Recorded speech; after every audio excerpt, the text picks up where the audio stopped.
After having generated $10+ million for direct-to-consumer businesses, here are some of the 5 most essential life lessons that I've been able to extract and translate from the business world into my own personal life. Number 1, I do things for a completely different reason than I consciously think I do. What the heck does that mean?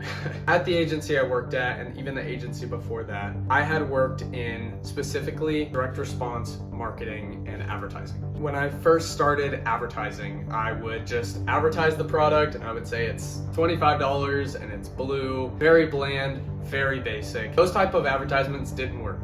It just kind of fell flat and wasted a lot of money. As the years went on, I slowly just did lots of research and read more books to try to deeply understand what type of advertisement, what type of messaging, what type of words can I put out there that would help nudge someone into converting and buying product. And as I went down this rabbit hole, it started to freak me out a little bit because I started to get out of the realm of word tricks, hacks, tactics, things you could kind of say to persuade someone, into more fundamental, scientific, psychological research papers and books I thought I was going to get myself into. And essentially all of that started boiling down to this idea of behavioral psychology. There's this book, I highly recommend it. It's called Marketing to Mind States. It's all about behavioral psychology, but even further below the surface of behavioral psychology is going from marketing to someone's conscious mind to their subconscious mind. As I was researching more and more of this, what started to click was that all of the decisions that we're making on a day-to-day that change our behavior, pretty much almost entirely subconscious. 95+% of your decision making is emotional, and emotions are almost 100% subconscious or unconscious. And so when I started to advertise, I was no longer advertising to somebody to buy a specific product because it had the right price or it was the right color. I was marketing to someone's subconscious. You can target someone's inner beliefs, conversation that's already playing in their head, the desires that they already currently have. You've tapped into something a lot more powerful than any amount of education or good pricing can ever do. There's a reason people buy Apple products that are $3,000+ instead of a different product that might have better specs, that might be half the price. It's not Apple. I'm not going to get into the conversation of branding. There's a whole lot more that goes down there, but the essence of what I'm trying to get at, real marketing, real advertising goes after your subconscious. And if you're not a marketer, one thing I do want to say on that off to the side really quick is that it sounds like trickery, manipulation, just basically trying to trick someone into buying a product they may not need. If you're pushing a great product that you actually believe will help someone and you market to them in a way that is pro them, that is good. There's this quote, I'll have to find it, but it basically just says, advertising isn't evil. Evil advertising is evil. And I wholeheartedly believe that. And so to get off of that sidetrack of the ethics behind this, it is real. It's not something that is a marketer's trick. All of us all day long are making decisions based on our previous experiences and the emotional response to things that our subconscious is making that is making us act a certain kind of way. For example, if I go shopping for a brown shirt and I find this one and I try it on, and I'm with my friends and they're like, oh yeah, it fits good, it looks good,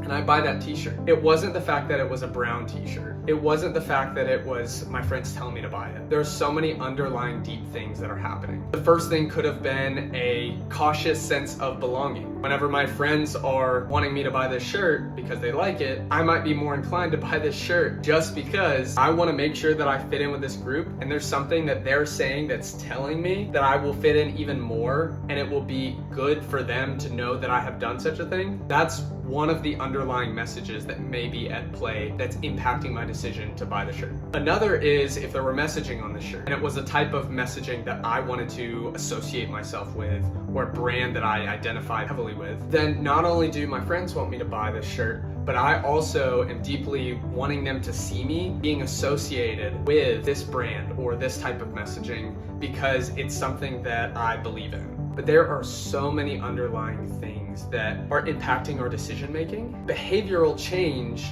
is great, but it doesn't last. And you can form those behaviors into habits, but there's something underlying, there's something deeper within that thing that you're trying to change or that you want to do, that is the root that would actually make that change come about, that behavioral change happen. So for me, if I want to stop eating ice cream, I have a big sweet tooth. And so I would eat ice cream because I don't always get a bunch of sweets during the day. I work really hard. I try to keep myself disciplined. When I'm eating ice cream, there's a sense of cautious autonomy. I want to make sure that I'm in control of the pleasure that I'm receiving, because I withhold myself from that from a delayed gratification standpoint. But on the short term, I want to make sure that I am getting a nice sweet treat. And so if I just tried to put the ice cream away, then it's like whack-a-mole. As soon as you hit one down, something else is going to pop up. If I were to then switch that to drinking soft drinks, I would knock that down, I would get rid of all the soft drinks, something else would pop up. And it would happen again and again and again. What it's done for me is really deeply realize that the way to be disciplined and the way to change things in the way that I want them to happen, there's a deeper emotional logic at play that I cannot ignore, because it makes up 95+% of the decisions that I make. And so to ignore that would be to only do surface level symptom solving. It's like putting a band-aid on a bullet hole. It doesn't work.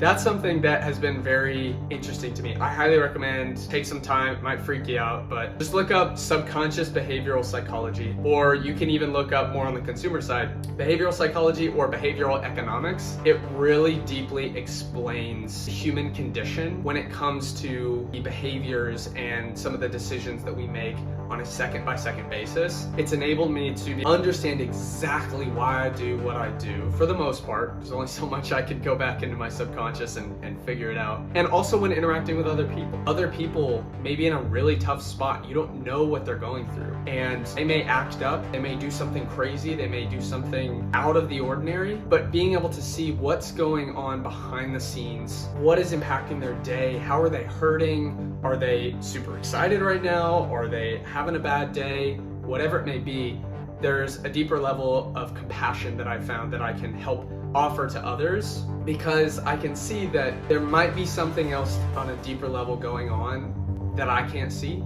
that I need to extend that grace to them, as I hope that I can extend that grace to myself as well, because we're not perfect. So that's the first thing, is that there's just so many factors happening that's not just this conscious, rational, logical Bradley. Pretty much all decision making is emotional. So trying to really feel those emotions and figure out what's going on is the deeper, better way to make a change.